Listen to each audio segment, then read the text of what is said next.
Bonsoir chers téléspectatrices et téléspectateurs, bienvenue sur votre émission Le Kiosque sur Zouk Télévision. Et je suis avec les chroniqueurs que j'accueille avec plaisir et qui me permettent de passer de bons moments et d'apprendre beaucoup, je l'espère, pour vous également.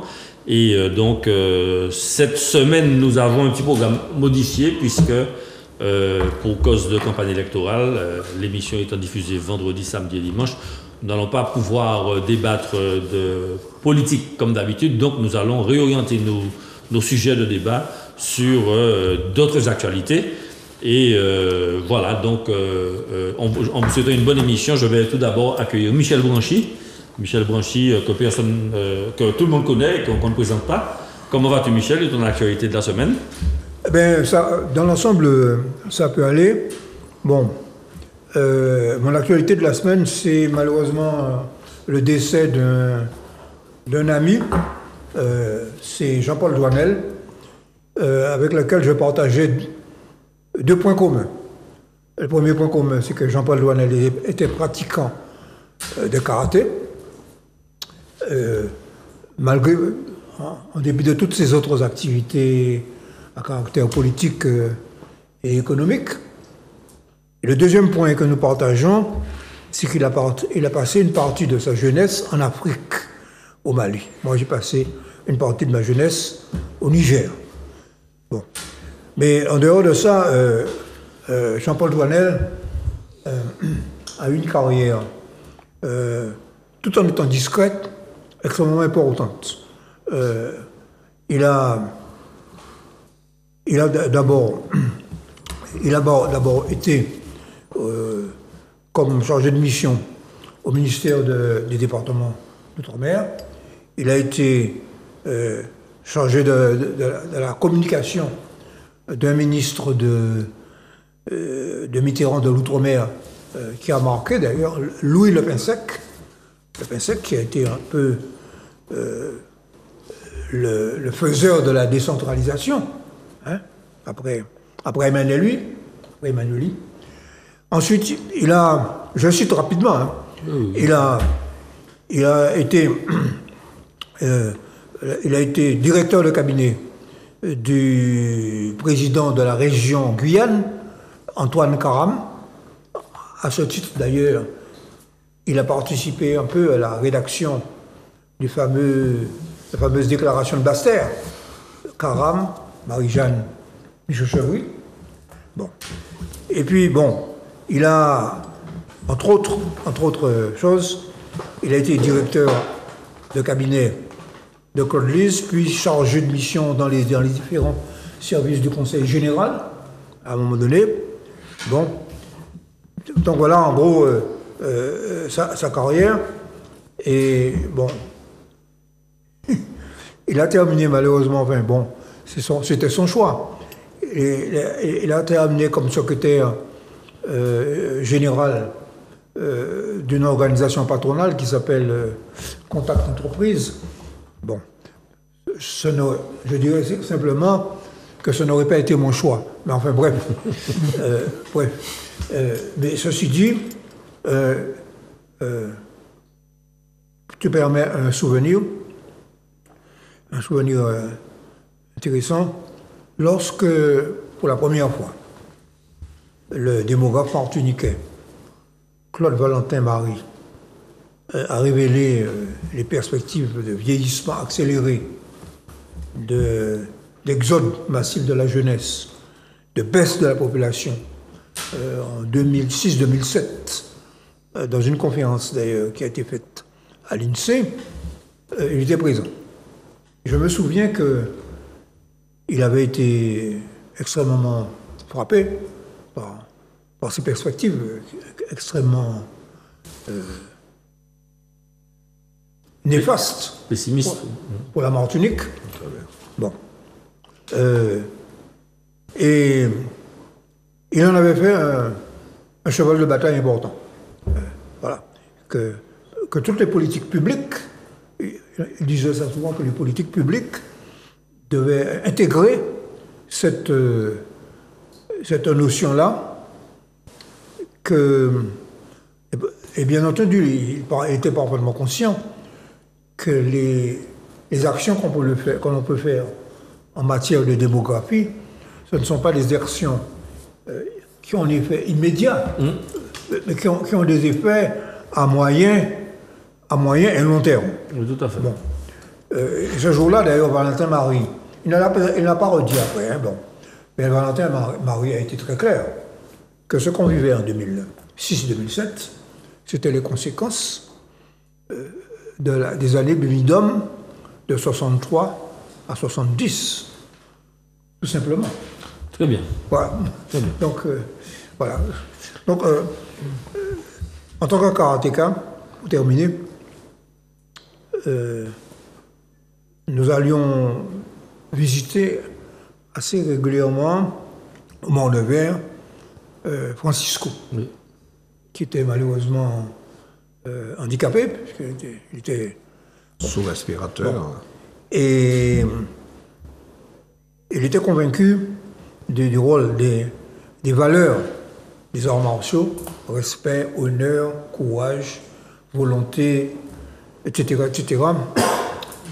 dans l'éducation de la jeunesse martiniquaise. Ça le préoccupait beaucoup. Et donc,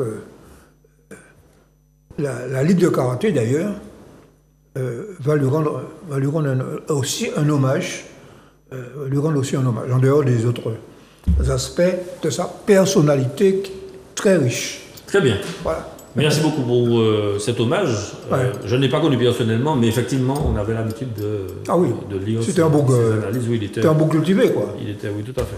Voilà. À l'eau connaissance. Voilà.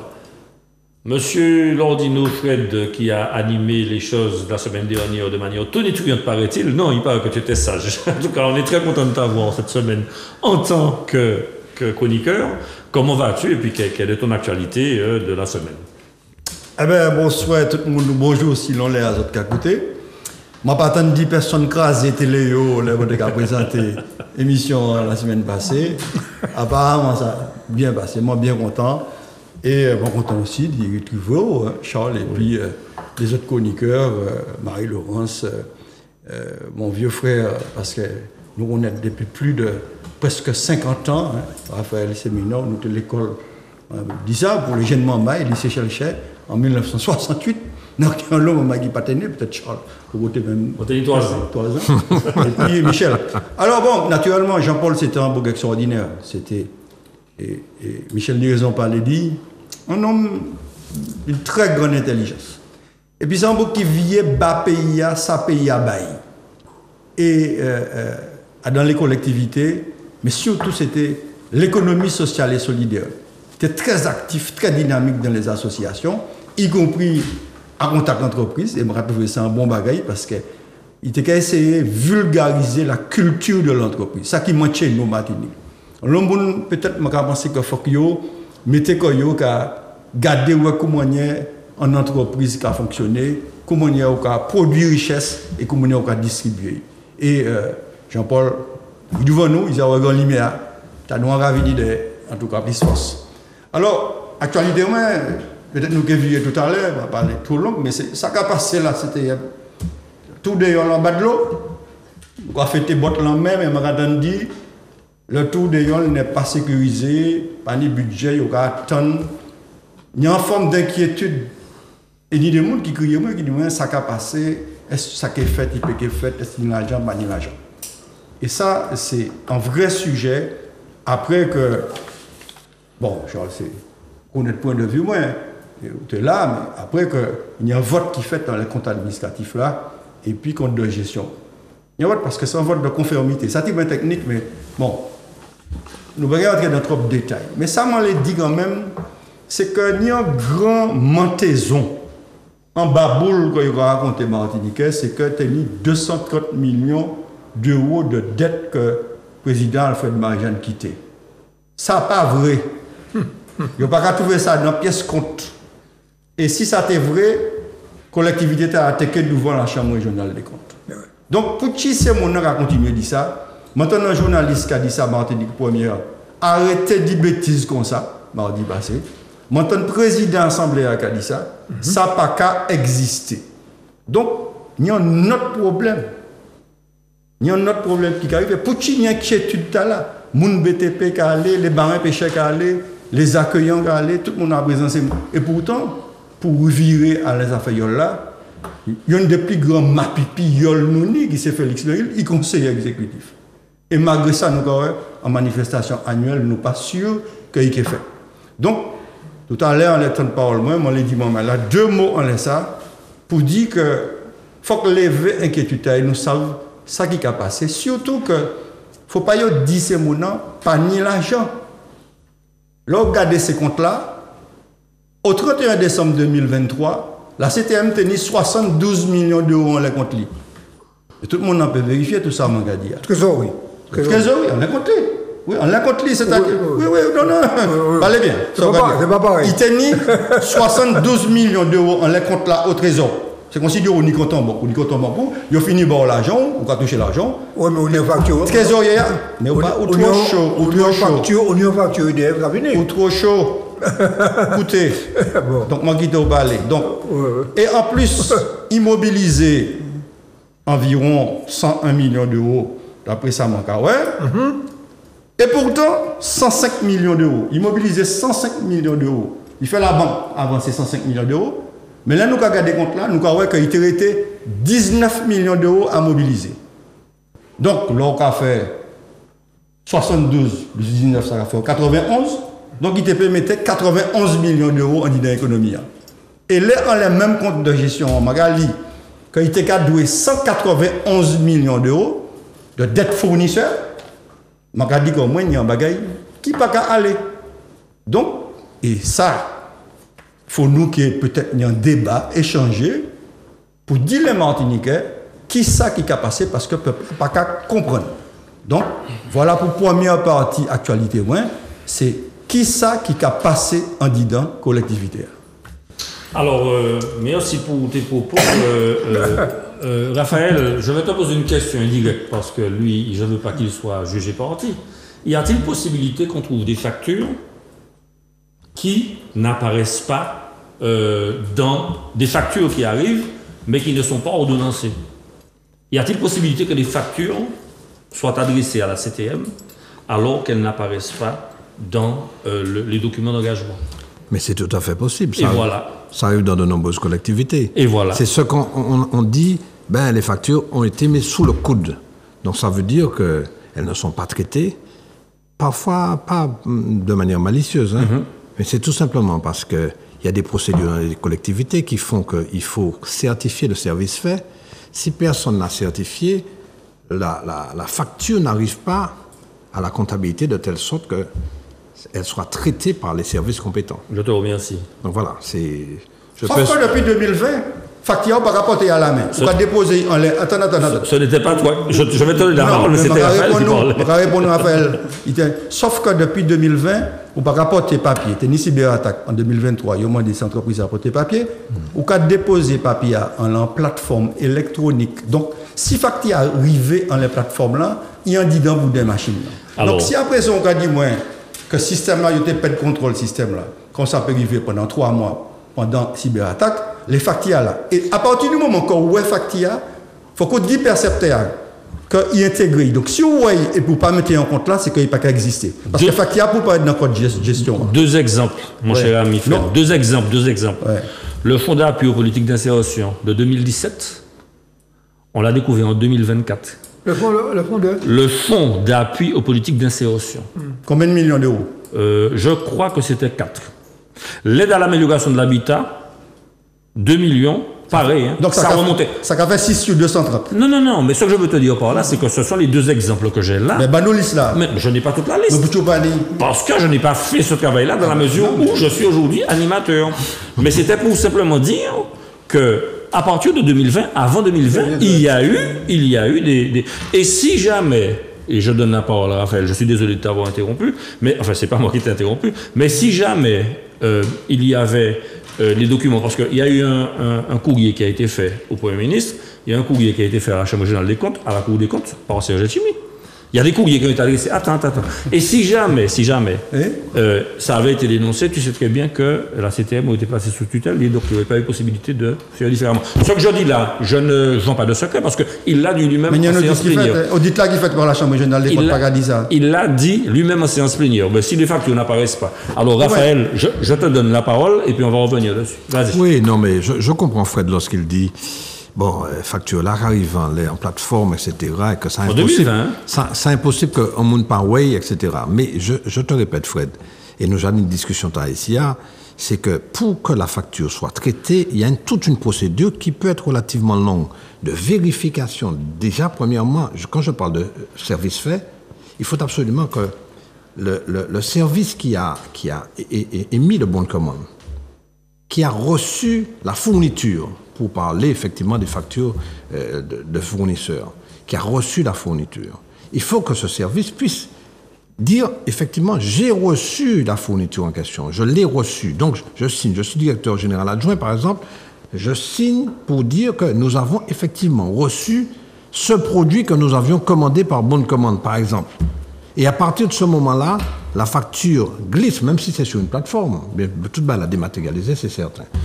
Et à partir de ce moment-là, la facture va à la comptabilité, à la personne qui est chargée d'effectuer le mandat, et cette personne va vérifier que toutes les pièces justificatives sont présentes dans le dossier. Et s'il manque des pièces, la personne peut parfaitement, qu'est-ce qu'elle peut faire? Il peut envoyer quand même au payeur.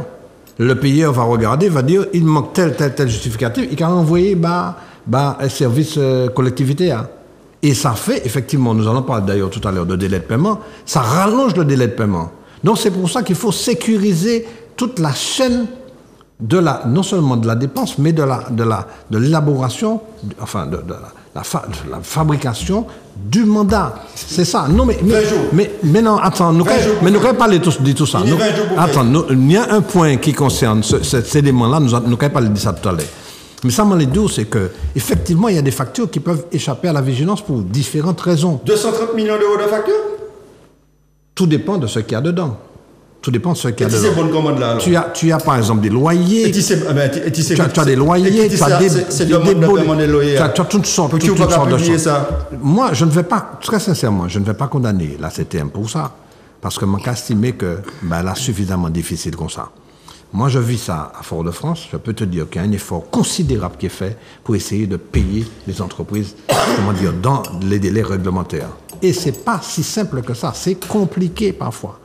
Et non seulement les agents se mettent à essayer d'activer les paiements, les mandatements pour envoyer les mandats à la pairie, mais ce n'est pas toujours simple. Parce que je te dis, il peut manquer des pièces justificatives qui justifieraient que le mandat reste là. Et comment expliquer et la solution que nous préconisons, c'est que faut pas laisser le mandat là. Si le mandat a qu'à moitié pièces justificatives, faut te renvoyer fournisseur là. Renvoyer non, mais c'est payeur là le payeur va rejeter. Et c'est l'entreprise qui sera pénalisée pour éviter. Parce qu'on dit que ça pas justificatif. Mais ça peut arriver. Maintenant, ça peut arriver. Maintenant, ça peut arriver. Ça peut arriver. Ça arrive plus souvent que tu ne le crois. Mais non, on ne va pas excuser personne. Mais nous allons parler de ce problème de délai global de paiement. Tu vas voir. Il y a plusieurs éléments qui peuvent expliquer qu'il y a des marches. Il y a le problème de la trésorerie. Si la collectivité n'a pas de trésorerie, comment est-ce qu'elle fait pour payer? Et il faut donc connaître ça, à savoir les listes de priorité. Vous connaissez ça. La collectivité n'a pas d'argent, donc elle fait une liste de priorité. 71 millions d'euros. Mais non, mais 71 millions. Attends. Bon. Non, pas de dialogue. Tu finis et puis je vais. Bon, alors non, mais c'était. Vas-y, c'était ton actualité. C'était mon actualité. C'était pas moyen de commenter. Non. Ton actualité. Allez, vas-y, Raphaël. Je veux revenir sur Jean-Paul Joannel, mais très rapidement, pour dire que Jean-Paul, lorsque j'étais conseiller général, j'ai été président de la commission coopération régionale. Je me suis retrouvé très rapidement en difficulté. En difficulté, pourquoi? Parce que je n'avais pas de ressources humaines, de personnes pour travailler avec moi. J'avais un budget qui était extrêmement restreint et il me fallait des ressources humaines pour justement essayer de faire quelque chose. Je n'avais pas de service, et service était... Et j'ai trouvé qui pour travailler avec moi? Jean-Paul Joannel. Et Jean-Paul a été extrêmement actif, en tout cas volontaire pour travailler avec moi. Et nous avons réussi à faire pas mal de choses. Et c'était à l'époque du séisme, du gros séisme en Haïti. Et nous avons réuni un certain nombre d'acteurs économiques pour essayer de nous aider à financer des opérations pour Haïti. Et Jean-Paul était le maître à faire de cette affaire-là, avec moi. Donc, je voulais parler de ça pour effectivement lui rendre hommage, parce que c'est quelqu'un d'actif, c'est quelqu'un de dynamique, c'était quelqu'un d'actif, quelqu'un de dynamique, et c'était quelqu'un sur qui on pouvait compter. Voilà. Mon actualité maintenant. La semaine dernière, j'ai participé à la fête patronale de Trinité. Je représentais la ville de Fort-de-France. Et la fête patronale était sous l'égide, le mot d'ordre de la fête patronale, c'était Six saucés dans miel. Six saucés dans miel pour rendre hommage à une vieille dame qui s'appelle l'usine du Galion. Je parle de ça parce que nous sommes dans une situation relativement grave pour ce qui concerne l'usine. L'usine, il manque, et Fred connaît ça bien, parce que Fred, tu as été administrateur de cet équipement. Belle usine. Belle usine, 160 ans. Mais aujourd'hui, cette usine est en grande difficulté. Pourquoi? Parce qu'il lui manque de la canne pour pouvoir produire du sucre. Alors, bien sûr, l'usine produit du rhum, le grand arôme. Mais aujourd'hui, la baie des trésors, en copine, au fait, moi, en bouteille, ma chérie, tellement, moi, pourquoi même ouvrir?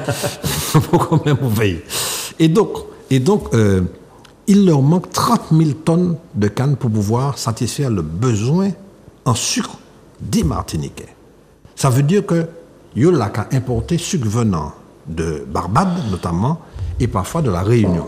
Donc ça veut dire que la situation est extrêmement compliquée et grave pour l'usine, sans compter que les producteurs de canne, ils ont qu'à préférer alimenter les distilleries plutôt que d'alimenter l'usine du Galion. Pouchi, parce que l'usine du Galion est en difficulté financière, paye avec des délais de paiement rallongés, n'est-ce pas, Fred? Rallongés, alors que le distillerie a payé tout de suite. Donc ce qui fait que cette usine, qui est un élément de patrimoine culturel et économique, industriel de la Martinique, se retrouve en très grande difficulté et fortement aidée à l'époque par le Conseil général et maintenant par la CTM. Voilà, j'ai parlé de la fête patronale de Trinité, qui rend hommage à l'usine du Galion, pour parler justement de l'usine du Galion. Deuxième actualité, toujours dans l'agriculture, c'est les états généraux de l'agriculture de la Martinique. J'ai participé là encore à une conférence la semaine dernière à l'auditorium du Crédit Agricole. Et je parle de ça pour dire que j'ai un peu le sentiment qu'aujourd'hui, il y a une grosse prise de conscience par rapport à la nécessité de la diversification agricole dans notre pays. Nous avons largement parlé de ça ici, chaque fois nous avons parlé de ça, mais j'ai l'impression que cette prise de conscience est désormais forte. Ah bon, on y en a un article. Tu pensais parler de ça. Et il a été question du renouvellement des générations, parce qu'effectivement, nous savons que le nombre d'agriculteurs diminue de manière drastique. Nous sommes passés de 8 000 agriculteurs à 2400, entre 2400 et 2900. Ça veut dire qu'effectivement, il y a un véritable problème. Et puis, ce problème de diversification, et puis la répartition du POSEI, dont nous avons déjà parlé ici. Donc voilà les éléments de mon actualité pour dire qu'il faut vraiment, les amis, que nous-mêmes, nous, café politique, que nous aider l'agriculture martiniquaise. Alors, il y a un projet qui est fait par la CTM qu'il faut louer, parce que là, il s'agit de la diversification. Si nous arrivons à diversifier en hauteur de 50% de nos besoins, ce sera déjà ça. Il faut rappeler que nous ne satisfaisons que 35% de nos besoins pour ce qui concerne les fruits et légumes et 17% pour ce qui concerne la viande. Je l'ai dit ici, je le répète. Donc ça veut dire que c'est une situation, on ne peut pas employer le mot de plan Marshall, mais c'est presque ça, c'est dans l'esprit. Voilà. Très bien. Écoute, merci beaucoup. Et la dernière, non la moindre, Marie-Laurence Delon, merci beaucoup d'être là, présence féminine sur le plateau. Nous sommes tous très contents de t'avoir. Donc je vais te demander comment tu vas et puis te parler de ton actualité. Merci à tous ici et puis merci aux téléspectatrices et téléspectateurs qui nous font l'honneur de nous regarder pendant tous ces jours. Et puis je dirais que, en quelque part, que mon actualité portera sur l'obligation faite par le président du conseil exécutif de la CTM d'introduire le créole martiniquais dans les courriers administratifs. Donc, avant de commenter cette obligation, parce que c'est une obligation, hein, il convient de citer quand même 2 textes pour qu'on puisse comprendre. Le premier texte, c'est celui de l'article 2 de la Constitution de 1958 française. La première ligne, c'est la langue de la République et le français. Le second texte, c'est celui du Conseil constitutionnel relatif à la Charte européenne des langues régionales que la France n'a pas signé, car selon elle, c'est contraire à la Constitution. Alors, je cite ce texte.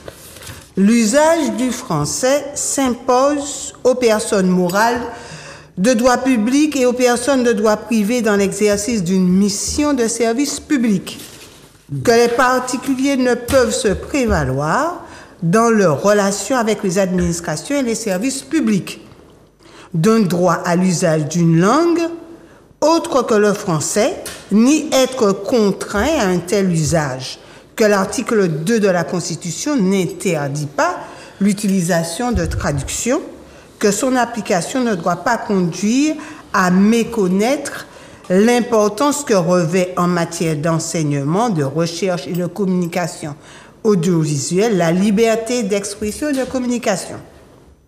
Alors, par rapport à ça, je vais poser 2 questions. La première est la suivante. En exigeant des fonctionnaires territoriaux des actes non conformes à la législation et à leur obligation de neutralité, n'y a-t-il pas là un abus d'autorité et une tentative de transformer les fonctionnaires en militants zélés d'une cause? Ceci étant, le plus inquiétant, c'est le silence des organisations syndicales.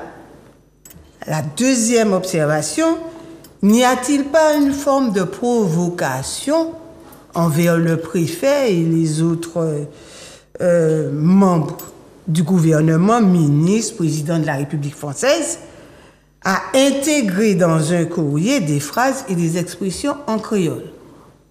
Et enfin, une troisième observation, c'est de savoir ce qui se cache derrière cette agitation. Alors, je peux formuler l'hypothèse suivante, à savoir que est-ce que ce n'est pas allumer un contre-feu pour des rendez-vous judiciaires qui vont pas tarder, puisqu'il y a une décision en délibéré le 4 juillet concernant l'affaire de la SODEM. Et donc, est-ce que ce n'est pas un alibi comme la SODEM? Ah, la SODEM, oui. Voilà. Excuse-moi. Voilà, non, c'est pas grave. D'accord? Donc, est-ce que c'est pas un alibi en cas de condamnation, d'accord? Et de dire, est-ce un procès politique? Voilà mon actualité. Bien, ben écoute, voilà, hein, tout est dit. Ceci étant dit, je n'ai pas d'opinion à donner du point de vue de ma posture d'animateur. Cependant, ça serait vraiment machiavélique, hein, cette attitude-là, que de penser à certaines choses comme ça. Enfin voilà. En tout cas, merci beaucoup pour vos actualités.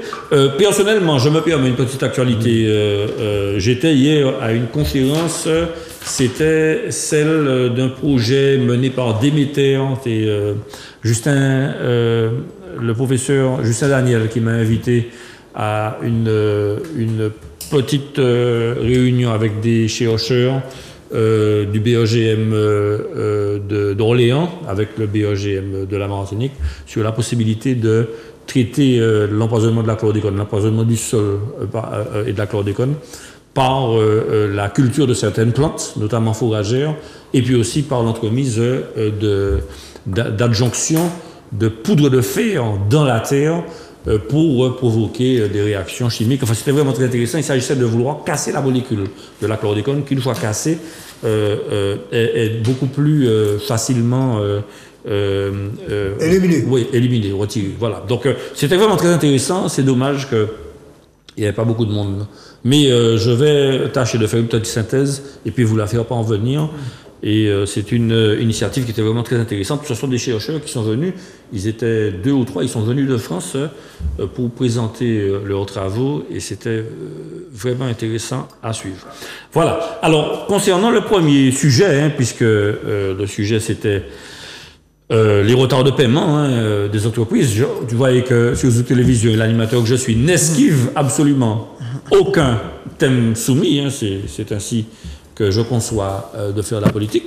Je voulais simplement tout d'abord dire, et si tu veux bien, Fred, tu vas commencer puisque tu avais déjà entamé le sujet. Je voulais dire que quand on parle du fait qu'il y a une inexistence de la dette, je n'étais pas là, je ne sais pas, je ne peux pas affirmer qu'il y avait ou pas une dette. Ce que je sais, c'est que il a été très clairement dit en plénière que des factures arrivaient mais qu'il n'y avait pas d'engagement budgétaire face à ces factures-là. Et donc, aujourd'hui, la mandature et le président du conseil exécutif avec le conseil exécutif en charge des finances, Arnaud Nécoureil, se trouvaient dans l'obligation d'honorer certaines factures, alors que dans les comptes, ça n'apparaissait pas. Alors, je ne dis pas que c'est volontaire, je ne dis pas que c'est une tentative qu'on peut qualifier de malicieuse ou pas. C'est un constat et comme ils l'ont dit en plénière devant la Martinique entière, j'imagine difficilement que ces responsables politiques-là auraient dit des choses qui sont fausses. Voilà ce que je voulais dire simplement et là je te donne la parole puisque je sais que toi-même tu as eu à souffrir des retards de paiement pour ton entreprise. Oui, mais d'abord bravo à Marie-Laurence qui met un bidime problème en étape là, il fait un chute un peu brutal, mais il pose un vrai problème de droit administratif, surtout qu'il y a une décision qui est faite par la Cour d'appel de Bordeaux qui cassait arrêté qui a dit que le créole c'est la langue nationale martiniquaise, que faut mettre dans la Constitution, et là ça pose un vrai problème juridique. À l'égal du français. À l'égal du français. Non, c'est-à-dire une constitution qui a appliqué et ça, tout ça qui a fait là, pour moi, pas légal. Mais maintenant, je ne suis pas là pour contrôler. C'est pas moi qui le contrôle administratif de la CTM. Mais Marie-Laurence a posé un vrai problème. Donc, les Mancadou que Baïta là, c'est un baboule. Ça fait 10 connues 230 millions d'euros de dette. Parce qu'à la différence de le monde, je suis fait politique en temps. Je suis élu la CTM entre 2016 et 2021. Et pas ni en compte de gestion, compte administratif, ni les archives qu'il a, ou que tout veut, moi, qui fait. Je fais des commentaires. Et si ça n'a existé, je vais demander des explications. Et je dis que je suis un opposant au président Marie-Jeanne. Mais pour moi, l'honnêteté, qu'a dit que faut respecter les convictions en monde. Je ne suis pas indépendantiste, le président Alfred Marie-Jeanne était indépendantiste. Je respecte les convictions. Je respecte aussi la qualité humaine. Et mon qui a participé à ces plénières-là, mi-président de la commission des finances, il se trouve, il était assis, voilà, il est assis à côté de moi, c'est Michel Branchi. Il n'y a pas jamais ni phénomène dans lequel personne ouais, pendant qu'il était là, sauf si lui-même s'en mentait aussi, et puis il était qu'à serrer ses factures, il était président de la commission des finances. Donc, Magadou, si ça n'a existé, et si ça a existé, il faut publier l'islam de toutes ces factures de 130 millions. Et Magadou, personne ne peut pas publier parce qu'il n'y a pas qu'à exister. Et c'est pour ça que Magadou, il faut la CTM consacre un vrai problème au délai de paiement et à la mobilisation des crédits européens. Vous parlez du bail non. C'est pour ça que ça a interpellé moi parce que les grands mapipis de la canne martiniquaise, la filière canne, je vais citer yo les Français jeudi 27. Français yo les Français là. Eric Eugénie, grand mapipi, tiré chapeau un bail. Charles Larcher du Codérum. Justin Serradine, Sikakan et Claude Félio du Codérum. Ils lancent un appel, ils disent qu'ils ne sont pas d'accord pour régionaliser les fonds du POSEI. Et ils ont une raison. Parce que la CTM n'a pas servi l'argent européen. Immobiliser à peine 25% des fonds européens. Et qu'a dit nous à présent, il est pouvoir, il est gérer le POSEI. Mais non. Mais ces professionnels-là, ils ont une raison. Et c'est là, Magadou, en fiasco. Mais Magadou, ça parce que c'est les chiffres-là qui ont montré les fonds européens. La CTM a annoncé qu'il était dépensé, il votait dépense 147 millions d'euros pour l'année 2023. Il utilisait seulement 40 millions d'euros. Donc, il y a un problème qui a posé en la gestion et Magadou. La CTM qui a fait plus mal que l'État. L'État qui a géré les fonds européens, il était mieux géré. C'est en réalité chiffré. Et là, je dit à présent que la filière a dit que, mais non, mais. Et maintenant, la télé, président Larcher dit comme ça, l'enfant, en demande de fonds européens, il a versé l'argent en l'air, il a dit oui, 4 ans après, il dit ça, et c'est vrai. Donc, il y a un vrai problème en l'air, gestion collectivité. Hein. Là, je par exemple, c'est la première fois que je vois ça en près de 20 ans de politique. Il y a 333 millions d'euros qui ont créé des crédits sans emploi. Ça veut dire qu'on vote l'argent et puis à la fin de l'année, on a dit, je ne vais pas arriver à servir. 333 millions d'euros. Il y a un compte de gestion. Hein, tout ça, je dit là, naturellement, tout le monde peut vérifier. Donc, question les Martiniquais qui a posé, c'est est-ce que pas ni un problème de pilotage des collectivités? C'est le même de pilotage, c'est-à-dire, mon qui amène là, est-ce que ils savent là qu'ils amènent nous? Parce qu'il y a une vraie inquiétude dans le pays. Alors, Michel, on a déjà parlé du POSEI. N'y a-t-il pas nécessité de découpler celui-ci? C'est une décision qui est prise à Bruxelles. N'y a-t-il pas nécessité de découpler celui-ci, qui est pour l'instant fléché à 85% pour la canne?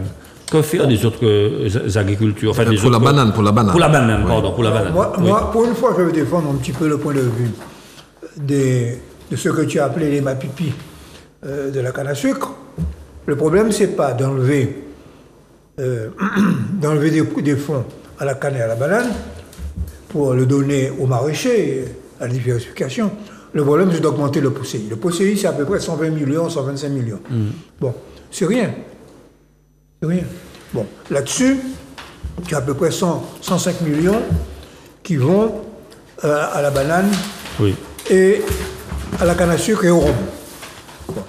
Et puis le reste, bon, c'est-à-dire quelques millions. 5 millions hein, au maraîcher. Bon, quelques millions pour la diversification agricole, c'est-à-dire le maraîcher. Bon. Le problème, c'est pas ça. Donc, on a parlé des élections européennes. Précisément aux élections européennes, on a posé le problème. Le problème, c'est d'augmenter le POSEI. Bon, effectivement. Et en même temps, en fléchant les sommes, des sommes supérieures pour atteindre l'autonomie ou l'indépendance alimentaire. C'est ça le vrai problème. Donc, pourquoi? On l'a déjà dit ici. Le problème, c'est pas aussi simple que ça. Les gens disent la banane, c'est les béquets. Mais non. La banane, c'est 4500 emplois. Et dans la banane, certes, il y a les béquets, mais il n'y a pas que les béquets. Et la banane, c'est le nord de la Martinique. Si les bananes s'effondrent, le nord de la Martinique, le nord atlantique, devient un désert économique. C'est ça la réalité. Bon. Il a parlé de la canne. Il n'y a pas assez de canne. Alors, le peu de canne qu'il y a, elle va aux distilleries, ce que tu as démontré, elle ne va pas au galion. Le problème, c'est qu'il faut augmenter la sole cannière. Bon. Et qui est-ce qui cultive la sole cannière? On retombe sur le débat actuel. Ce sont des immigrés saint-luciens et haïtiens. Sans les immigrés saint-luciens et haïtiens, on ne peut pas arracher, M. Siraline que tu as cité, on ne peut pas arracher, on a interdit un certain nombre de pesticides. Bon. On ne peut pas arracher les herbes qui empêchent la culture de la canne à la main. Les Martiniquais ne veulent pas faire ça. Seuls ces travailleurs-là acceptent de faire ce travail. Bon, par conséquent, il nous faut, si on veut résoudre nos problèmes, il faut les poser bien. Bon. Alors, pour revenir un petit peu à la question du retard de paiement. Ça fait depuis 2021 que j'entends ça. Entre-temps, il y a un rapport de la Chambre régionale des comptes sur la période Marie-Jeanne. La Chambre régionale des comptes n'a pas signalé l'existence de dettes. Elle a signalé un certain nombre de manquements, par exemple des provisions, des amortissements qui étaient insuffisants, par exemple. Bon, des choses de ce genre. Bon, ce sont des règles comptables qu'il faut mieux accompagner. Bon. Mais sur la gestion, sur le personnel, sur les comptes, l'équilibre des comptes, on a donné quitus aux années Marie-Jeanne pour la gestion de la période Marie-Jeanne. Bon. Alors, si véritablement il y a quelqu'un qui parle d'audit dans le débat actuel pour les finances de la France, bon, ça fait plusieurs fois que l'opposition actuelle à la 7e dit, si vous dites qu'il y a des dettes de 230 millions, eh bien, il faut faire un audit. Il faut publier l'audit. Comme il faut publier voilà, les factures qu'on a reçues et qu'on n'a pas été payées. Bon, en réalité, le fond du problème, c'est un problème, effectivement, de trésorerie. Je ne vais pas entrer dans trop de détails. J'invite les gens à lire Justice de cette semaine, qui publie une analyse très précise du compte administratif. Ou pas bas, hein. Oui. Moi, le financier, le gestionnaire que tu es va retrouver. Il y a une analyse du compte administratif. Eh bien, c'est parfait. 2023. Que je lirai attentivement. Bon, mais je donne en gros, je ne vais pas trop abasourdir les gens qui nous font l'amabilité de nous écouter. En gros, le budget primitif, c'est-à-dire les prévisions, les promesses politiques du président du conseil exécutif, c'était 1,7 milliard de budget en 2023. Bon. Et ça a été 1,250 milliard, 2,3 milliard. Autrement dit, il y a eu une exécution. Et en investissement, on a investi même pas la moitié, 46, je donne le chiffre, 46,7% des sommes qui étaient inscrites. Autrement dit, tu as parlé des fonds européens, 147,5 millions annoncés en investissement, 40 millions réalisés, c'est-à-dire 27%. 27%. Bon, autrement dit, il y a d'une part un problème de gestion interne, mais il y a aussi un problème de trésorerie. Et là, par contre, je suis en désaccord avec Fred. Ce n'est pas parce qu'à la fin du mois, que tu as un solde de 1 000 euros, bon, si tu as une facture d'électricité, une facture d'eau d'ici, qui vont arriver le 4, le 5. Ça parle beaucoup au ménage. Ton solde ne représente rien. Non, le fond du problème, c'est l'excédent. L'excédent, puisqu'on parlait des yoles, l'excédent de la CTM, l'excédent de 2023 est de 24 millions. Donc, par conséquent, malgré le fait que les dépenses ont été très inférieures aux dépenses programmées, il y a eu quand même un excédent de 24 millions. Enfin, bon, je suis tombé par hasard hier sur le rapport sur les délais de paiement de l'IEDOM. Il vient de sortir. L'IEDOM fait un rapport annuel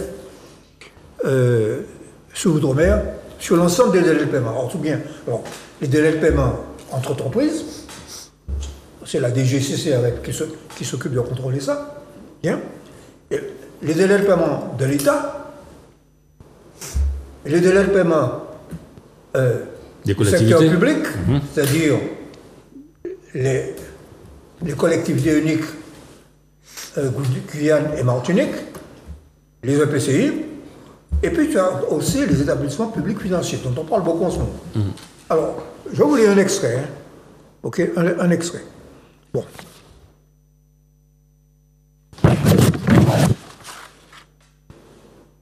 En cette année 2023, les collectivités territoriales uniques de Martinique et de Guyane présentent une sensible dégradation de leur délai de paiement passant de 46 jours,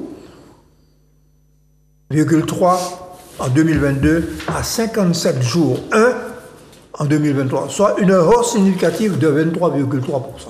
Bien. Le délai de paiement légal est de 30 jours. Bon. C'est-à-dire 10 jours pour le payeur et 20 jours pour l'ordonnateur. Oui, l'ordinateur. Bon, autrement dit,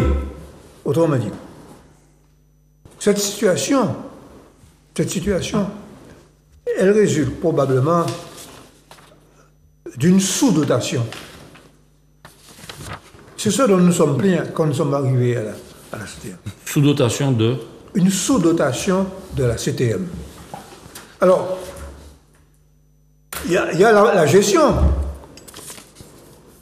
Il y a le fait que quand on compare les compétences, les obligations qui sont imposées à nos collectivités, c'est pour ça que je suis d'accord sur l'autonomie. Bon. Alors... Quand on compare les obligations de nos collectivités avec les moyens financiers et les moyens juridiques que leur sont donnés, elles n'ont pas les moyens. Voilà. Voilà. Alors, si tu m'autorises juste un propos introductif. Je t'en prie. Je te remercie. Madame la payeur, figurez-vous, Oui. lors de la plénière, Oui. elle est venue et elle a pris la parole. Ah, C'est une dame très courageuse. d'accord. Elle a pris la parole pour dire 3 choses. La première, elle a dit qu'elle avait bon dos et qu'on l'accusait de beaucoup de choses et qu'elle acceptait. C'est tout, c'est extraordinaire. On y restait béat, d'admiration, parce que c'est une petite dame que je trouve se mettre debout là devant les 51 élus de l'Assemblée et puis le dire. Moi, j'ai C'est trouvé... de Martiniquaise, hein? Martiniquaise, Ouais. comptez le nom. Ouais. Deuxième élément, elle a remercié le président du conseil exécutif de lui avoir prêté 16 agents pour accélérer les paiements, ce que les professionnels disent liquidation, puis mandatement et paiement, consécutivement à cette histoire d'attaque, de cyberattaque. Et le président de la commission finance, c'est-à-dire ton successeur, Didier Laguerre, a pris un exemple qui va parler aux Martiniquais. C'est comme si vous avez votre smartphone, quelque chose que tout le monde a, que vous le preniez, que vous le jetiez à la mer.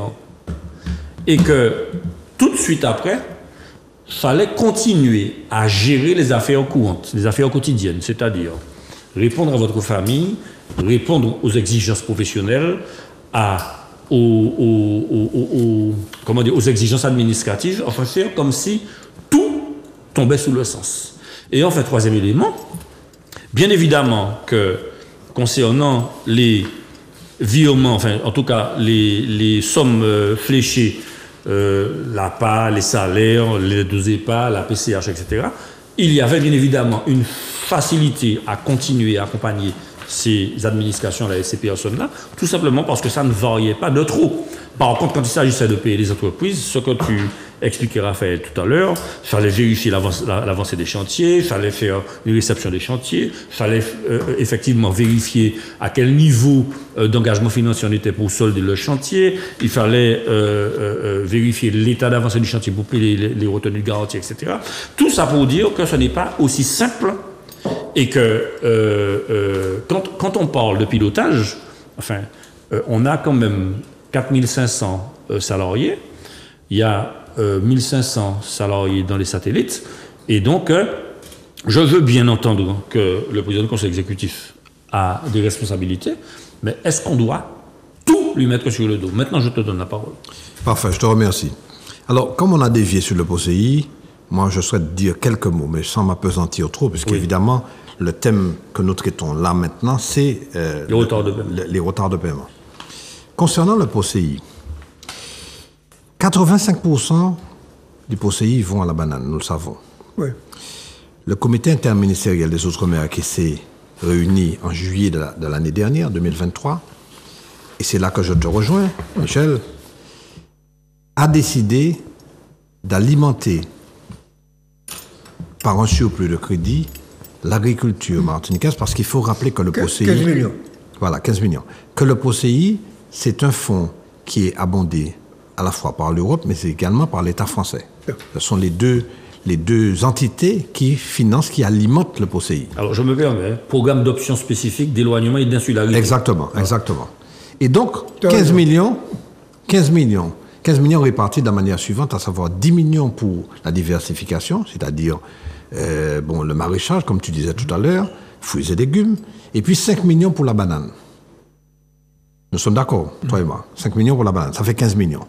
Bon, les choses sont en devenir, puisque, en principe, les résolutions prises, en tout cas les engagements pris par l'État pour ce qui concerne ce comité interministériel des Outre-mer, devraient aboutir sur un an. Un an. Juillet 2023, juillet 2024. Cependant, nous savons qu'il y a un bouleversement qui se prépare. Nous ne savons pas quel gouvernement nous aurons et quelles seront les décisions qui seront prises et quels sont les engagements qui seront tenus et par rapport aux engagements pris par le gouvernement précédent. Je ne savais pas que les engagements pouvaient être revus. Enfin, bon. Ah non, mais écoute, attends, une nouvelle politique, c'est Bougapé parfaitement décidé que je n'ai pas fait ça encore, hein, ça c'est clair. Moi je suis clair là-dessus. Alors, nous savons que 85%, faut quand même pas se voiler la face. Ceux qui peuvent capter les subventions au titre du POSEI sont les grands exploitants de la banane. Les petits n'arrivent pas à capter, ou très peu. Pourquoi? Parce qu'il faut préparer des dossiers, etc. Ils n'en ont pas les moyens de toutes sortes. Donc, ça leur échappe. Donc, c'est pour ça que, à mon avis, la CTM a raison dans sa démarche d'exploration de ce problème-là et dire, attention, il faut revenir sur quelque chose de beaucoup plus raisonnable, avec une répartition beaucoup plus équilibrée. Parce que l'enjeu important pour la Martinique, c'est quoi? C'est effectivement de permettre de nourrir notre population par des produits qui sont produits ici en Martinique. Et non pas s'adonner à de l'importation massive comme nous le faisons aujourd'hui. Donc l'enjeu politique est extrêmement important. Et c'est pour ça que je n'aime pas qu'on me dise « Ah ouais, mais vous savez, il ne faut pas nous répartir ça ici, hein, parce que nous sommes des personnes incapables d'être raisonnables et faire en sorte qu'il y ait un équilibre impartial, un équilibre raisonnable qui soit installé entre ceux qui bénéficient aujourd'hui et qui s'en mettent plein les poches, attention, hein, qui s'en mettent plein les poches, et puis les petits exploitants agricoles qui exploitent la banane, et puis la diversification agricole, l'agroécologie comme on dit, c'est-à-dire les maraîchers qui produisent de la tomate, de la laitue, du concombre, etc., etc. De telle sorte qu'on arrive à nourrir notre population. Alors je m'arrête sur ça pour dire que, très franchement, c'est un enjeu extrêmement important. On ne peut pas se voiler la face et se dire, on nous continue comme ça, bon ben la belle, vaut mieux la répartie. C'est pas ce que je dis. Hein. Non, je ne t'ai pas dit ça, c'est pas toi. C'est plutôt Fred. Ah, ben, c'est plutôt Fred. Si c'est ça, on va répondre. Ouais, c'est plutôt Fred. Bon. Donc, que nous sommes incapables, écoutez ce que je dis, monsieur, que nous sommes incapables de répartir de manière raisonnable ce POSEI qui est de 120 millions d'euros à peu près. Bon, donc, très sincèrement. Et la CTM, le président et Nicaise Moroz, qui est donc conseiller exécutif à l'agriculture, sont montés à Paris pour négocier justement cette affaire-là avec le gouvernement. Qu'est-ce qu'on leur a répondu? Je crois l'avoir dit ici. On va déconcentrer la répartition du POSEI. Alors, mais franchement, nous sommes des incapables dans ce pays. Alors, c'est le préfet qui va continuer, au titre de la déconcentration, qui va continuer à répartir le machin parce que nous sommes des enfants incapables, nous ne sommes pas des adultes. Mais si nous cherchons l'autonomie tout au moins, il faut que nous ayons le courage de dire que nous sommes capables de répartir ce fonds qui s'appelle le POSEI de manière égalitaire et de manière équilibrée. Peut-être pas égalitaire, mais de manière équilibrée. Voilà ce que je souhaitais dire concernant la gestion du POSEI et la territorialisation de la répartition de ce POSEI, donc en Martinique, pour que les Martiniquais puissent être un peu maîtres de leur destin. Et je veux préciser que pour la banane, on est passé de 1200 planteurs il y a 20 ans à 300 planteurs aujourd'hui. Donc il y a un phénomène de concentration Exactement. Avec les Exactement. gros qui accaparent davantage. Mais bien sûr. Et qui ne laissent rien pour les autres. Ah, Marie-Laurence. non, le délai de paiement, les délais de paiement. Ah oui. Notons les ça. Bon, Michel a parlé beaucoup. Hein.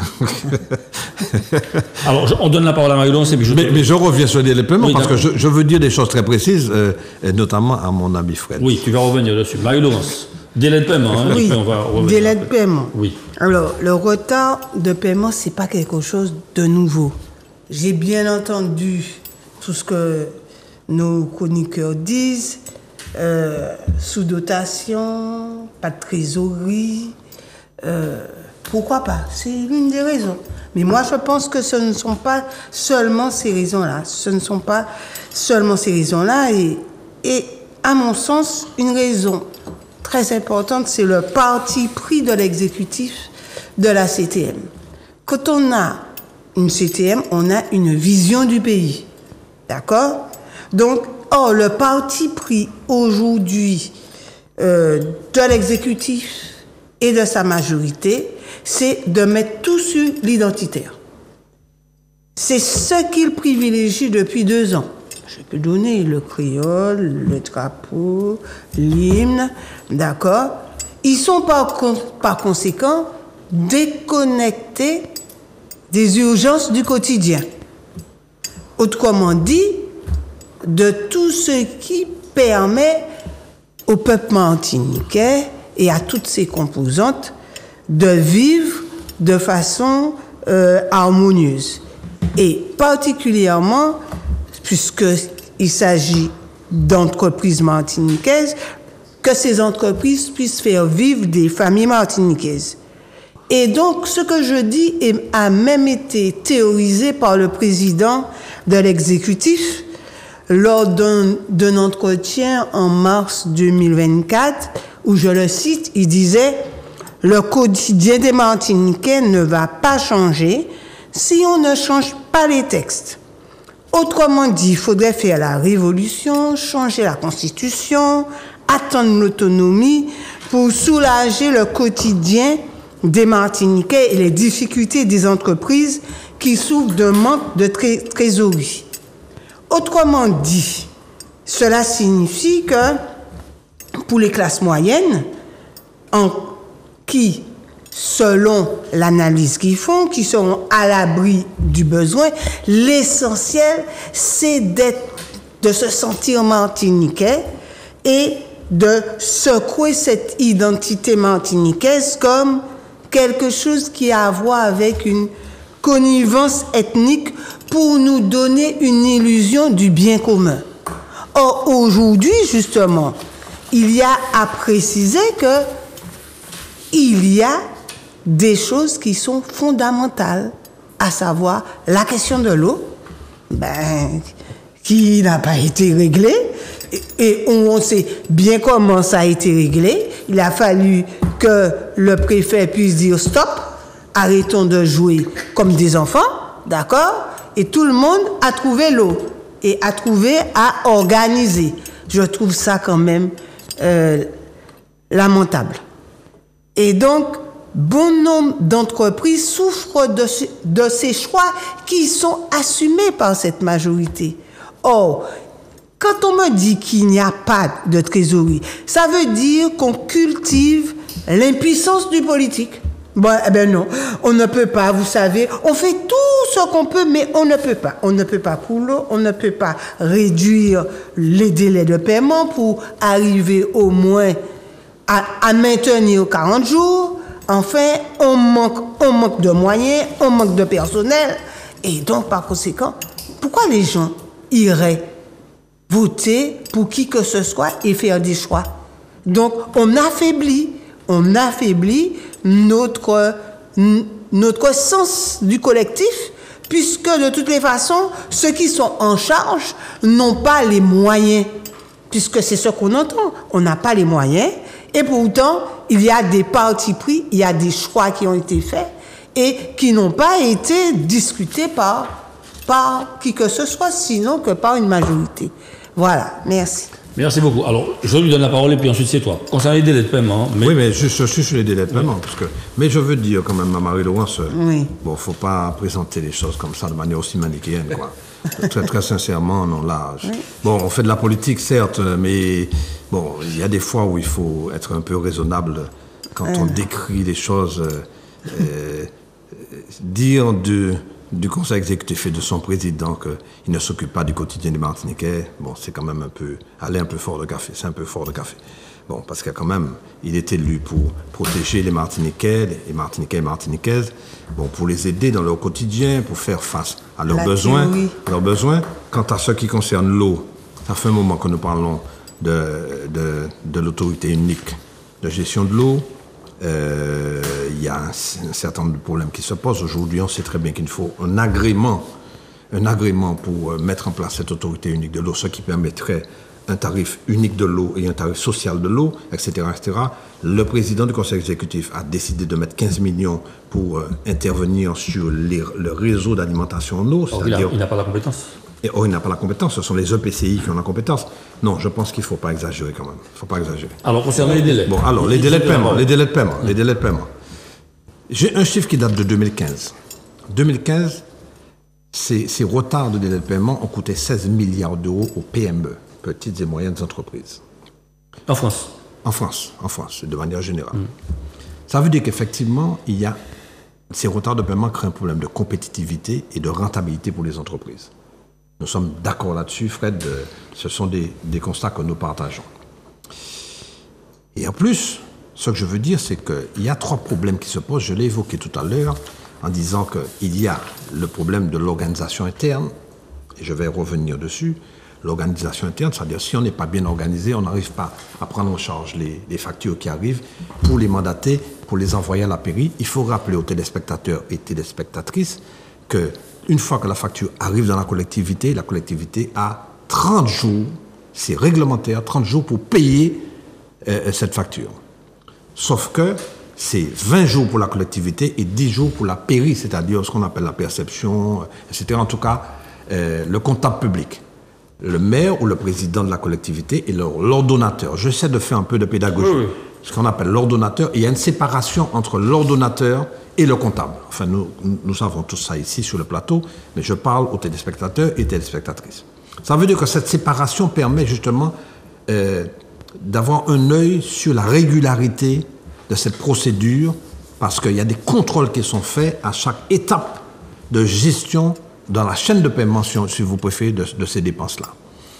Mais quand je dis ça, je dis, bon, organisation interne, mais pas seulement. Il y a le problème de trésorerie, nous en avons parlé tout à l'heure.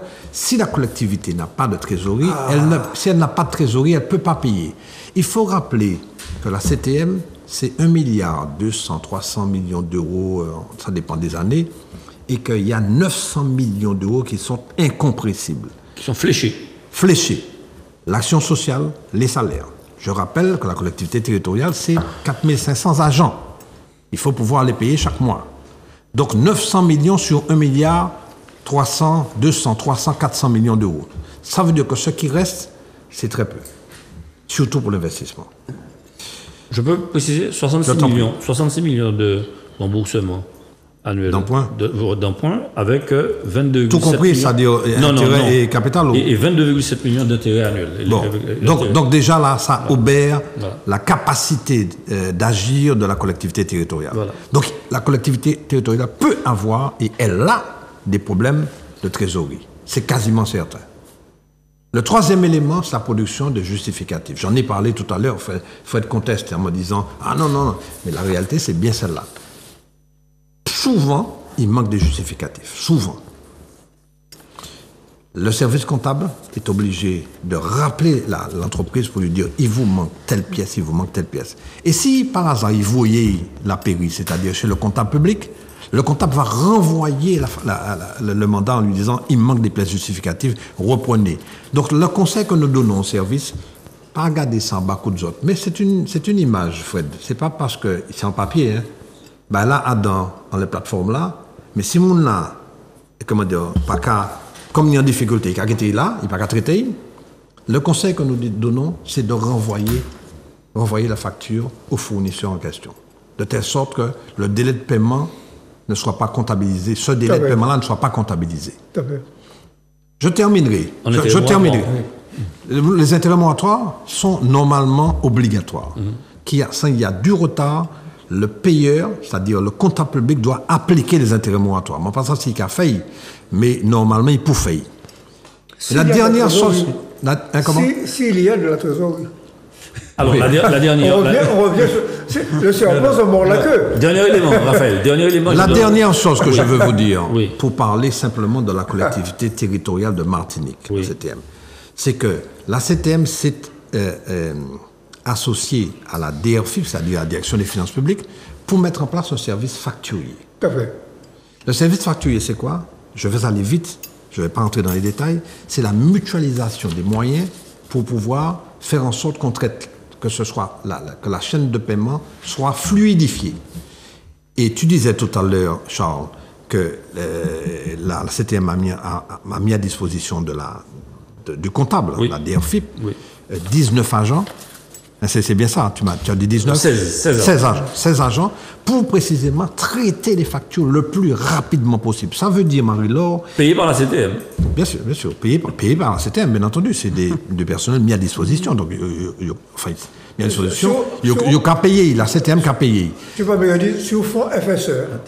Oui, mais peu importe. Ça veut dire qu'il y a un effort de fait. Il y a un effort de fait. Et je veux dire, Marie-Laure, c'est effectivement un effort qui est fait. Et une conscience claire de la CTM pour pouvoir traiter les factures le plus rapidement possible et éviter d'obérer la trésorerie des entreprises. Vous avez vu que le BTP monte au créneau. Le BTP monte au créneau non seulement pour le problème du retard de paiement, mais deuxièmement pour le volume de travaux qu'on peut lui offrir.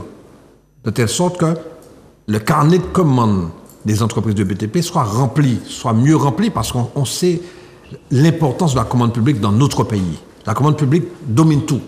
Si les collectivités, mais on ne parle pas seulement de la CTM, on parle des EPCI, c'est-à-dire Communauté d'agglomération du Sud, du Nord et de Fort-de-France. On parle de l'État, bien sûr, même l'État, ça c'est le problème de l'État. Moi, quand tu payes des collectivités Martinique, l'hôpital. Ah bon? Oui. Non, mais de ce point de vue-là, c'est en l'ayant, nous peut intervenir et avoir des actions parce que nous sommes des élus. Je te répondrai là-dessus. Tu comprends? L'hôpital, il faut savoir que l'hôpital de l'Aménard a un délai de paiement qui est de l'ordre de 200 jours. C'est énorme. Mais pas seulement. Ce matin, j'en termine. Oui. Ce matin, j'étais en conseil d'administration de la SMHLM. Et j'entends la directrice générale dire, écoutez, on nous fait obligation de payer en 60 jours, mais nous avons décidé de payer en 30 jours.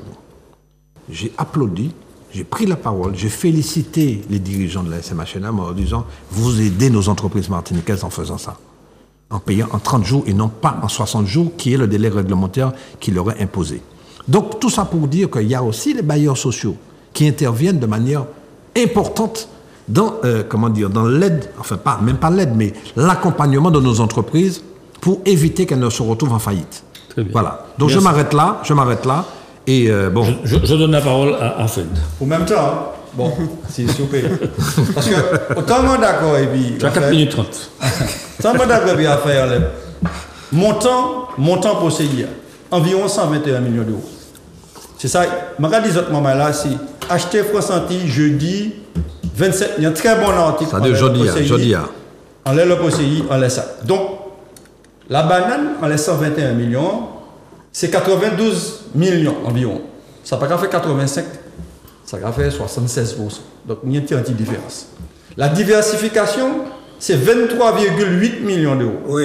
Et la canne, c'est 5 millions 300 000 euros. Donc, chiffre là, c'est le dernier chiffre là, correct. Bon, donc, c'est pas exactement même là, nous avons dit là. Ils ont évolué, sans doute. Et moi, il y a un bagage, les mamans, il y a une raison de ça.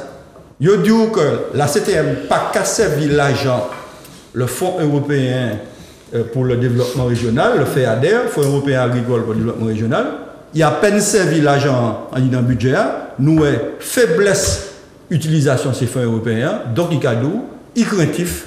Si vous prendre 4 ans pour verser l'argent, eh bien, moi préféré qu'il continue comme ça. Parce que nous croyons que l'État est qu'à gérer les fonds européens mieux qu'il a CTM. Ça s'en fait objectif. Deuxième, ben là, et Michel, ni tant interpellé, on leur a dit, moi, service facturier, mais ça, c'est problème collectivité. Hein. Organisation interne. Et il paye c'est mon puis l'argent du Fonds social européen. Organisation. Oubliez dit ça. C'est bien fondamental. C'est puis l'argent européen qu'il paye. Ce qui est assez curieux comme méthode de gestion. Moi, je ne vais pas partager ça. Mais ça me l'a dit surtout.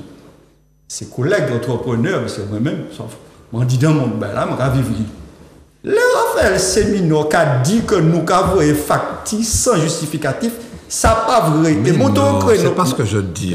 Non, c'est comme ça m'a interprété. Mais non. Donc, et là, il a dit, ça qu'arriver. Là, il a dit renvoyer facture, moun pas qu'à renvoyer facture bah mon encore. Tout ben là, c'est en interface dématérialisée par Corisco.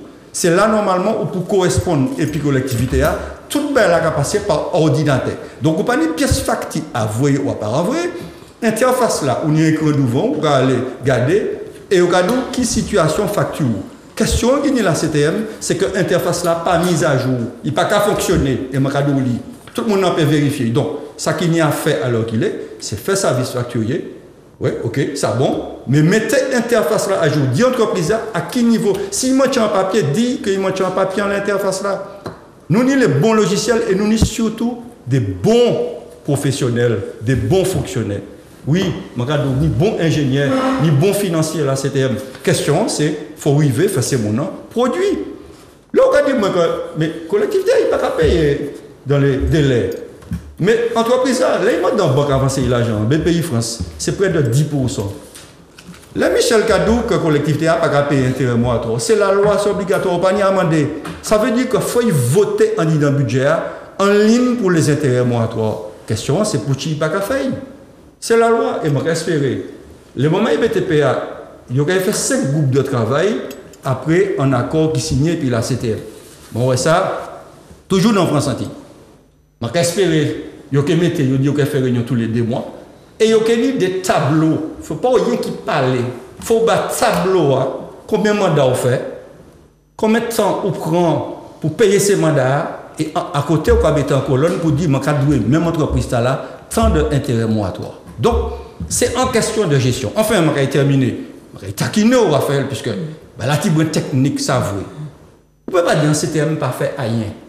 Lorsqu'on prend un résultat là, il fait 350 millions d'euros, 354 millions d'euros d'investissement. Mais justement, c'est là qu'on ne va pas parler de trésorerie. Il fait en l'aide de ces entreprises-là, puisqu'il finançait ça, et puis seulement moins de 100 millions d'euros. Ok, bon chiffre là, c'est 105. Moins c'est environ 20, ça fait 85, peut-être 86 millions d'euros. Donc ça veut dire que vous faites 350 millions d'euros d'investissement, vous dépensez l'argent. Un gros fonctionnaire qui a gagné 4 000 euros, il cache un lot de bagaille par mois, il n'y a l'argent gratuitement à compte lui, mais il n'a pas payer ses factures. Donc il a fait 13 ces entreprises-là, c'est mon nom, il a doué l'argent, c'est lui qui a fait trésorerie. Et c'est comme ça la CTM fonctionnait en 2023. Parce qu'on ne peut pas dire pas faire rien. C'est local listé contre là, qu'il fait des investissements qui financés principalement par l'impôt des Martiniquais et les subventions de l'État. Voilà la réalité du compte. Donc, nous peut-être pas d'accord en l'air. Ça c'est un grand débat nous connaît. Oui. Mais Magadou, c'est la réalité financière du collectivité. Et moi, Magadou, il faut que finir tout ça. Ça bon, les camarades. Sois bien gentil, mais il faut que payer ces entreprises. Bon. Tu voulais ajouter quelque chose? Non. Ce que dit... Bon, il y a une part de vrai, une part d'interprétation, je dirais, politicienne. Bon. Ce qui est vrai, objectivement, c'est à partir du moment où tu as des retards de paiement, d'une manière ou d'une autre, ce sont les entreprises qui parce qu'elles sont obligées de s'adresser aux banques, mais oui, qui doivent payer des agents, qui financent ce qu'elles ont fait pour toi. Ça c'est vrai. Bon. D'ailleurs, je reprends un peu la lecture d'une des conclusions du rapport de l'ELOM. J'invite d'ailleurs... Tu pourras l'envoyer, tu le partages à toi. Oui, à mon avis, c'est important. Parce que ce qu'il dit à propos des intérêts moratoires est expliqué là-dedans. Bon. Il dit ceci. Bon. Quels sont les problèmes structurels des collectivités d'outre-mer, et notamment des collectivités uniques? il y a deux collectivités uniques, la Martinique Et la Guyane. et la Guyane. La comptabilité d'engagement, c'est-à-dire autorisation de paiement, crédit de paiement, ce qu'on a dont on a parlé la semaine dernière. Oui, oui. Ça a pu paraître un peu bordel. pédant. Oui. Bon. La comptabilité d'engagement, qui permettrait à l'exécutif de déterminer les crédits disponibles en investissement comme en fonctionnement, par différence entre le total des ouvertures de crédit et le total des dépenses engagées non mandatées, n'est que rarement employé. Autrement dit, il y a un problème de gestion. Bon. L'absence d'inscription dans leur budget prévisionnel, tant des ressources nécessaires au paiement de la totalité des dépenses qui seront engagées dans l'année, que de celles qui sont destinées au paiement des restes à payer accumulés, conduit les gestionnaires à différer des décisions de gestion pourtant nécessaires. Autrement dit, on ne paie pas. Et la dimension un petit peu, tu m'as dit que ça c'était la réalité, et puis l'interprétation politicienne, tu disais. ça m'intéresse. Alors, l'interprétation, c'est de dire que c'est les impôts des Martiniquais qui paient, etc. Bon. Enfin, c'est prouvé par les chiffres. Hein, c'est dans les chiffres. Ce qui est vrai, ce qui est vrai, quand même, ce que dit le rapport de l'IEDOM, c'est que d'une manière générale, en Outre-mer, ce qu'il faut retenir, c'est qu'en Outre-mer, pour des raisons qui sont structurelles, qui tiennent à l'insuffisance des budgets des collectivités. Est-il vrai qu'il manque 200 millions d'euros aux collectivités locales? Exactement. Voilà. Bon. Ce qui est vrai, c'est que tout le vrai, que tu fasses de l'identitaire ou pas de l'identitaire, tu n'as pas mis l'argent. Voilà. Il manque 200 millions aux collectivités. La réalité, c'est ça. Voilà. C'est pas ça. Bon. Et que d'autre part, au dernier budget, le rapport de la CTM redit ce que disait Marie-Jeanne avant. C'est que l'État français a réduit l'autonomie fiscale, l'autonomie financière de la collectivité.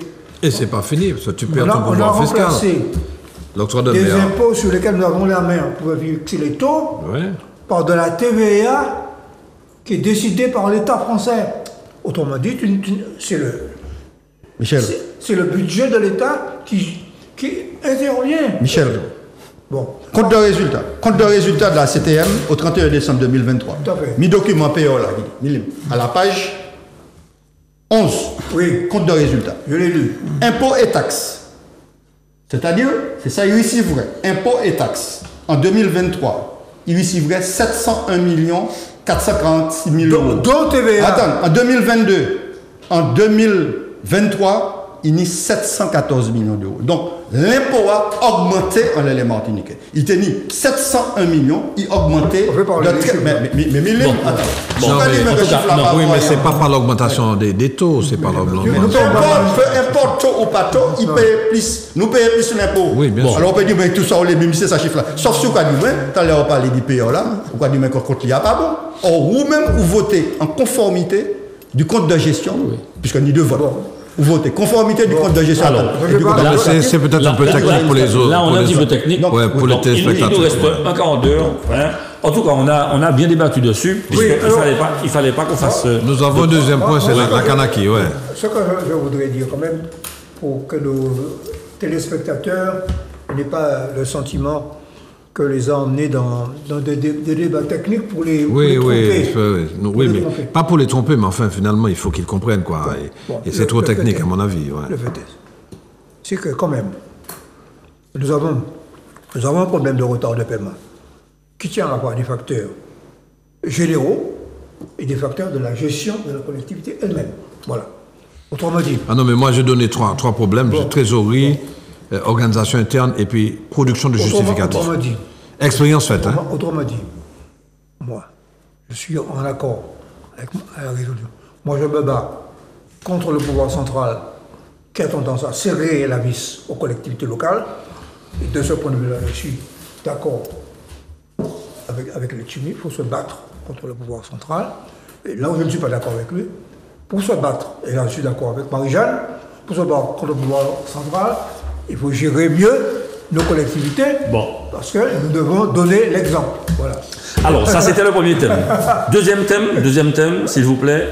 Là, vraiment un quart d'heure, hein, puisqu'on a pris plus d'1h10 sur le premier thème, puisque les autres ne sont pas possiblement abordables dans la mesure où... Pas seulement, parce qu'il y avait des... Voilà. Donc, la Nouvelle-Calédonie... Ah, mon Dieu Seigneur. La Nouvelle-Calédonie, comme c'est toi qui réagis, je vais te donner la parole, Michel. Voilà, donc, déracinement pour les militants politiques, et ça te rappelle sans doute cruellement cette histoire de l'OJAM. Alors, ben voilà. Voilà. Quand j'ai lu ça, j'ai dit ça me rappelle l'OJAM. Ou les 16 de Basse-Pointe. Ou les 16 de Basse-Pointe. Mais enfin, moi, personnellement, ma génération, moi-même, j'étais membre de l'OJAM. Bon. À Paris, pas ici.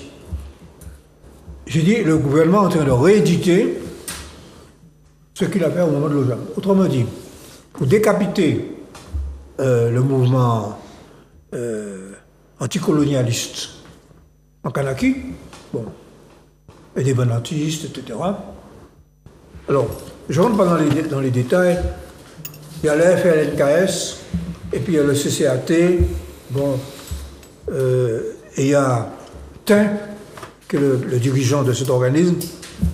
Bon, un procès a été fait, on l'accuse d'être à l'origine des violences qui ont été commises, des barrages, etc. Bon, je pense qu'il va se défendre. Mais ce qui est révoltant, c'est que lui ainsi que d'autres militants Kanak ont été déportés, je dis bien déportés. Et ils ont pu faire pire que l'OJAM. Les gens de l'OJAM, on les a embarqués la nuit dans un avion, on les a envoyés à Paris, et ils étaient tous, citer les noms, quand même citer les noms. Guy Dufont. Qui est toujours vivant, d'ailleurs. Toujours vivant. OK. Gessner Mancé. Roland Lordino. Et ainsi de suite. Bon. Rodolphe Désiré. Rodolphe Désiré, au combien Rodolphe Roger Riam, qui est toujours vivant. Hein? Armougon, ouais. On les a envoyés tous, malgré tout, ils étaient tous à Fresnes, ensemble. Ils ont pu obtenir même, au bout de certains temps, après faire une grève de la faim d'ailleurs, ils ont pu obtenir d'être ensemble pour organiser leur défense. Bon. Là, on a envoyé ces militants dans des villes différentes, Mulhouse, etc., bon, Nice. Bon. Autrement dit, c'est un acte, à mon avis, ce que l'on veut, c'est décapiter le mouvement anticolonialiste Kanak. Et on obéit, en fait, on est en train d'obéir au groupe de pression Caldoche. Alors, une déclaration a été discutée, elle figure dans Justice, est signée par des organisations de Guadeloupe, de Guyane et de la Martinique. Je cite quelques organes pour la Guadeloupe. Bon, il y a l'UGTG, l'UPLG, il y a le LKP. Pour la Guyane, il y a le PSG, l'UTG. Pour la Martinique, la CGTM, la CGTM-FSM, CNCP-APAL, le PCM, le GRS, etc., etc. Bon, autrement dit, nous avons quand même considéré que c'était particulièrement grave. Et dans cette déclaration, il est rappelé également que ce n'est pas seulement l'OJAM, c'est le GONG en 1963, c'est 1967 l'ARC, c'est le MOGUID en Guyane en 1974, etc., etc. Donc, c'est un procédé, c'est une méthode colonialiste pour décapiter un mouvement anticolonialiste, d'arrêter. Alors, même si après, les gens sont acquittés. Les gens de l'OJAM ont été acquittés. Très bien. Attention. D'accord. Bon, en attendant, on décapite le mouvement. Marie-Laurence. Oui, merci. Alors, je ne reviendrai pas sur ce que tu as dit. Et je voudrais faire quand même deux observations concernant la question de la Nouvelle-Calédonie. D'accord? Au-delà des idéologies et d'émotions tout à fait justifiées concernant cette déportation de militants anticolonialistes. La question qu'on se pose concernant la lutte en Kanaki est la suivante. Quel type de sentiment d'appartenance que les Kanaks ont? Est-ce que, parce que c'est ça en réalité, est-ce que le sentiment d'appartenance à un clan ou à une nation? Pour le moment, je me pose la question. Surtout quand on sait que la Nouvelle-Calédonie, c'est plusieurs dizaines de dialectes. Ils n'ont pas une langue unique, etc. Et que c'est plusieurs îles. Et c'est une population qui est moindre que celle de la Martinique. On est à près de 400 000. Et là, ils sont à 300 000 et quelques. Et donc, et quand on écoute les différents dirigeants, ils ne parlent pas tant d'indépendance que de la question des inégalités sur les territoires et du déclassement et de la jeunesse qui est en déshérence. Autrement dit, d'accord, quand on les écoute parler, c'est la question de comment faire vivre ensemble des communautés. Moi, je veux bien. C'est-à-dire que... Et c'est ça qui rend la situation plus complexe qu'on ne le croit. C'est pas comme à la période de Jean-Marie Tjibaou où il y avait des luttes armées, etc. On a effectivement une population qui est en grande difficulté et plus particulièrement des jeunes. Et donc, comment faire nation? Parce que quand on entend les dirigeants Kanak, ils disent bon les anciens qui sont là depuis les premiers Français qui sont arrivés, on les considère comme des Kanaks, d'accord? Ils sont des Kanaks, d'accord? Et donc toute cette question du peuplement n'a pas encore été résolue et interpelle aussi bien les Kanaks que nous. C'est-à-dire que on peut toujours faire on va dire, des textes concernant, voilà, on a déporté. Mais c'est pas suffisant parce qu'il faut éclairer par un certain nombre de questions. Autrement dit, est-ce que cette indépendance-là, c'est la même que celle de l'Algérie à cette époque-là? Non, on est obligé de dire non. Il y a des spécificités. Et aujourd'hui, en tant qu'intellectuel, en tant que militant, en tant qu'observateur, comme on est loin, il faut quand même se poser un certain nombre de questions. Parce que ces questions-là se posent aussi pour nous. D'accord? Donc, comment faire ensemble? Donc, voilà, c'est ce que j'avais à dire. Merci beaucoup. Alors, en fait, bon, c'est un sujet extrêmement compliqué. Marie-Laurence l'a rappelé. Il y a une question de mémoire, il y a une question d'histoire, il y a une question d'identité, et puis il y a la question économique. Et je te donne la parole. Et moi, d'accord, en grande partie, puis ça, Marie-Laurence dit, il y a deux types de positions, Marie-Laurence. Il y a environ 300 000 habitants, 303 000. Nous, à environ 347 000. Là, nous passons en bas 350 000. Okay. Donc, ouais, nous, là, c'est. Mais on dit, ni même la Tiboué, ici, à nous, que. Enfin, nous, même pas faire ça. Mais un certain nombre de monde Martinique qui a des blancs qui envahissent nous et puis ils ont dépassé nous. Voilà. C'est 17%. Donc, voilà, mais pourtant, il y a des gens qui ont fait quoi considérer qu'ils ont envahi nous. Mais ce n'est pas même là pour eux non plus, ce n'est pas la même culture là. Mais dans l'accord là, il faut dire ça, ils ont fait émerger en citoyenneté calédonienne. Il ne faut pas jamais oublier ça. Ça matche dans tous ces accords là. Donc, est-ce que le danger, pour moi, c'est très inquiétant, ça qui a passé là.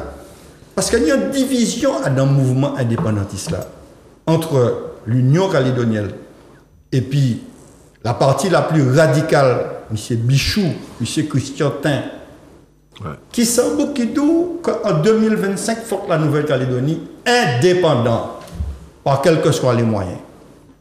Et puis, le PALICA, le Parti pour la libération de la Kanaki, dont il y a un de ses membres, un de ses chefs PALICA, c'est lui qui président Louis Mapou, c'est lui qui chef gouvernement. Et puis M. Wok Wabitan, c'est lui qui président du Congrès. Mais c'est deux Kanaks. Hein. Et on dit dans le front de la libération, hein, il y a une grande divergence. Si bien que madame, là, il aurait été parmi ces 7 personnes, il y a en France là, il est directrice de cabinet Wok Wabitan. Parce que ça qui passait, et puis chef radio Kanak là, aussi des sans radio Yoni, qui a fait propagande radio indépendantiste, c'est un genre de RLDM local.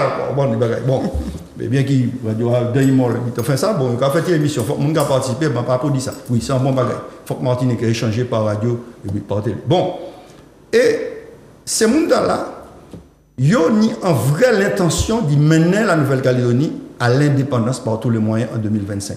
Et ça qui passait, il y a un membre, la cellule de coordination de l'action de terrain, c'est-à-dire un groupe qui fait scission en disant l'Union calédonienne et qui a incité ces jeunes-là à brûler l'école, ils ont juste brûlé le Sénat coutumière. Et c'est par tous les moyens qu'un jeune. Donc, oui, par la violence aussi, ça ne peut pas faire, mais on peut qu'arriver. Donc, et qui ça qui passait là? Parce que vous savez, la République de l'État français, c'est pas un État à Timamaï. Parmi ces gendarmes-là, vous voyez en section spécialisée du GIGN qui fait infiltration en disant groupe là. Et moi, je lis ça dans la presse nationale, hein, mon pays, hein, c'est. Et apparemment, ils mettent plusieurs groupes sur écoute, ils regardent, et ils voient que ces groupes-là, ils les préparent un certain nombre d'événements violents et peut-être empêcher l'élection législative la faite dans certaines communes.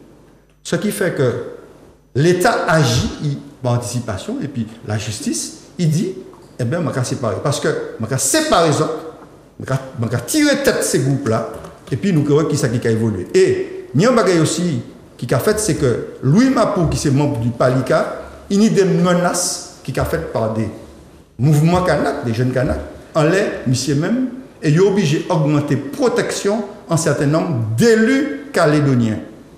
Donc, situation qu'on prend attention, et je dis, d'accord, que ça extrêmement délicat. Nous ne pouvons pas garder là et puis considérer le jam, le gong et tout ça. Non, processus là, c'est un processus qui est beaucoup plus complexe, surtout, et je fini par ça, que ni intervention, oui, ça peut faire, oui, Michel, ni une intervention en État, ni un État qui a créé l'Azerbaïdjan, qui soutient un certain nombre d'indépendantistes de la Kanaki et de Martinique et aussi de Polynésie. Bon, Raphaël, ton opinion et puis on va achever l'émission. Oui, nous sommes face à un comportement colonialiste exacerbé. Nous sortons d'une situation de revendication identitaire, plus que politique, à l'époque, à aujourd'hui une situation où la revendication est politique, économique et sociale. Quand on regarde bien l'histoire, je crois que ça a été évoqué ici, mais bon, l'histoire de la Kanaki, l'histoire récente des années 50, etc. Il faut savoir que le code de l'indigénat n'a été aboli qu'en 1944. Qu'est-ce que c'est que le code de l'indigénat? C'est le gouverneur de la colonie qui pouvait mettre en prison n'importe qui ou fixer des amendes à n'importe qui sans procès. Et essentiellement ce qu'ils appelaient les indigènes, c'est-à-dire les autochtones, les Mélanésiens qu'on appelle aujourd'hui les Kanaks. Et en 1988, lorsque Rocard fait ses accords de Matignon, je ne sais pas si vous avez entendu le propos de Rocard. Moi, allez écouter ça. Rocard dit, vous voulez votre indépendance, il n'y a pas de problème, nous signons les accords, etc. Mais il faut savoir qu'il vous faut travailler. Ça veut dire quoi? Ça veut dire qu'on prend les Mélanésiens, les Kanaks, pour des fainéants, pour des gens qui sont incapables de gérer un pays. Et c'est sur cette base-là qu'effectivement le rapport entre l'État français et la colonie qu'est la Kanaki s'est établi depuis des dizaines, voire des centaines d'années. Donc, forcément, ils vont faire n'importe quoi avec les Kanaks, c'est n'importe quoi, y compris en 98 avec Jospin, Premier ministre, vous vous rappelez, dissolution en 97 proposée par Chirac, imposée par Chirac, et puis Lionel Jospin arrive comme Premier ministre en 98. Et 98, il gère ce problème avec des accords encore. Et on voit bien qu'à l'époque, c'était les premiers ministres qui géraient cette affaire-là, considérant que c'était important. Je dis, qui m'a géré ça? M. Darmanin, ministre de l'Intérieur. Ça veut dire qu'on descend d'un cran. Donc, le rapport et la considération pour la Kanaki, les Kanaks en particulier, est un rapport qui est complètement différent. Ça veut dire qu'on a affaire à des populations qui sont des populations des moins que rien. Aujourd'hui, on considère les Kanaks comme des moins que rien. La preuve, c'est que en 2021, alors que les Kanaks disent nous ne pouvons pas effectivement aller aux urnes parce que nous avons beaucoup de morts et on sait très bien qu'ils ont des traditions, nous ne pouvons pas venir voter. Il n'y a qu'à voter quand même. Ils gardent effectivement le scrutin en 2021 en plein Covid. Et bien entendu, les Kanaks ne votent pas.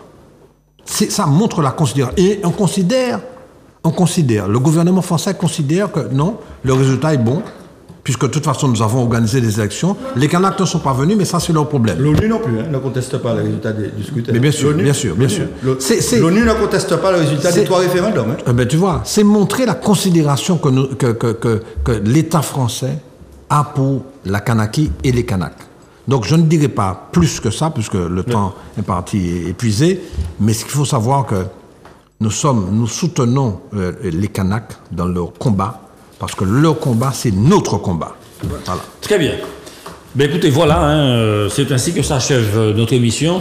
Nous allons remercier les chroniqueurs pour leur passion, pour leur fougue, pour leur pédagogie, mais aussi pour la bonne ambiance qu'il y a sur le plateau, puisque nous ne départissons pas de notre sourire, n'est-ce pas, Marie-Laurence? Tout à fait. Nous vous souhaitons donc un excellent week-end. Nous vous disons à la semaine prochaine et nous vous demandons, s'il vous plaît, d'aller voter parce que les rendez-vous électoraux sont suffisamment rares et importants pour que nous fassions notre devoir de citoyen, notre droit et notre devoir de citoyen, parce que c'est un droit aussi. Fred est en train d'acquiescer. Nous vous souhaitons une bonne soirée, un bon week-end et nous vous disons à la semaine prochaine. Merci pour votre attention et à très bientôt. Au revoir. Bon vote.